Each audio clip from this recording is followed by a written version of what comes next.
Let's go to Fox Weather's hurricane specialist, Brian Norcross. And Brian, you mentioned it. There's a lot of ways to kind of measure the intensity of a tropical system. They come in all shapes and sizes. The pressure dropped, and the storm is certainly growing larger. Yeah, it's not a 100% correlation, but I like the idea of using pressure as a proxy for the overall energy in the system, not the focused energy of the top wind speed. Obviously, in a hurricane that has a very strong core, we want to know how strong those winds are in that donut right around the center. In this case, though, the issue is the size of the storm, and that means the amount of water it's going to move, and that also means that it doesn't have to be direct hit. The center of the track is not really what's important here, because the influence is going to be very widespread, way beyond where the center is. So here's the cone from the National Hurricane Center, just the northern part of the cone. As it passes Bermuda, you see the estimate is that the top winds are going to be 90 miles per hour, but with this, no matter where the storm goes here, they're going to get, in theory, tropical storm force winds on Bermuda, so that's why they put the alerts up for that possibility there on the island. But then it goes north and it continues to weaken because it runs over some cooler water, and then eventually it gets north of the Gulf Stream and starts weakening pretty quickly. But the thinking is that when it's in the vicinity of New England, and now when we see, say Saturday PM, we mean afternoon on Saturday, so it's past the line of Cape Cod nominally, plus or minus on Saturday afternoon. But in that general area, it's a 75-mile-an-hour hurricane, plus or minus. Now, the question is, where are those winds concentrated? And in this case, how far do they reach out from the center? And the issue is, you can kind of make out, if you were watching this earlier, we were talking about the possibility of the system bending back closer to the coast, something like that, but it could also be out here and do that, of course, because all the models now show some measure of that. It's just that some show it bending back more, therefore coming closer to New England, therefore stronger winds in New England. I think it's very likely that the effects of the hurricane are going to be felt all up and down the New England coast, from Cape Cod on up to down East Maine, and maybe even in Rhode Island and down to eastern Long Island, actually, which I know is not technically New England. But that whole corridor there is going to feel some effects. The question is a matter of degree.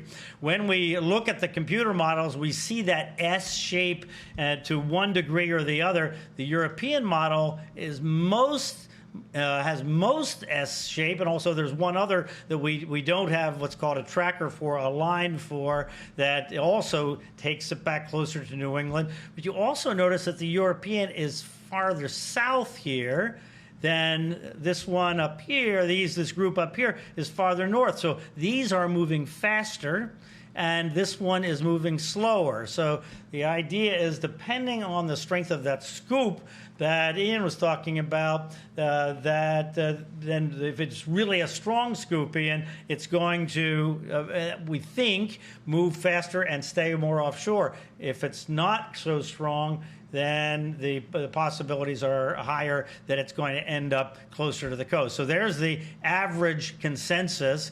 But when we look at the spread for the track confidence, we see the confidence is not too high. But the other thing we see is the number of them here that are off to the right is a lot less than it was earlier today and yesterday. Many more bend back here in this more threatening side of the cone. So when we see this kind of thing, this trend, we then say, okay, we got to start thinking about that kind of an effect, and I think that's what has to happen in New England now.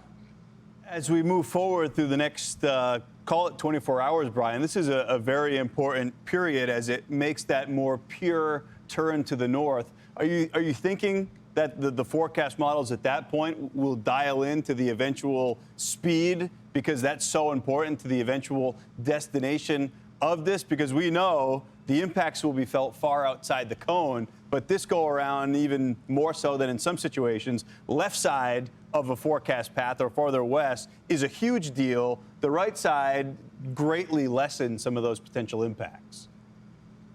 Yeah, because on the right side, it would take longer to get to land, and the storm would be significantly weaker, and we'd be talking about Atlantic Canada, maybe even Newfoundland on the right side.